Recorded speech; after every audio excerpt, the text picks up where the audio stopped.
Evo, ovo je glazbeni sat u programu Hrvatskog katoličkog radija. Malo ćemo sada pričati, a...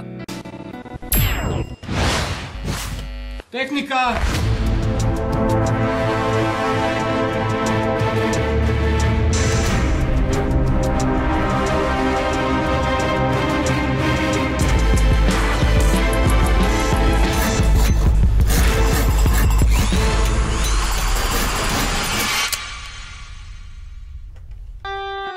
Evo, drage naše, tako je to kad vas bezrazložno uhvati panika, a pored sebe imate sjajnu ekipu. Hvala ekipi Hrvatskog katoličkog radija, hvala našim tehničarkama i tehničarima. Ipak nije do tehnike, nego do Domagoja.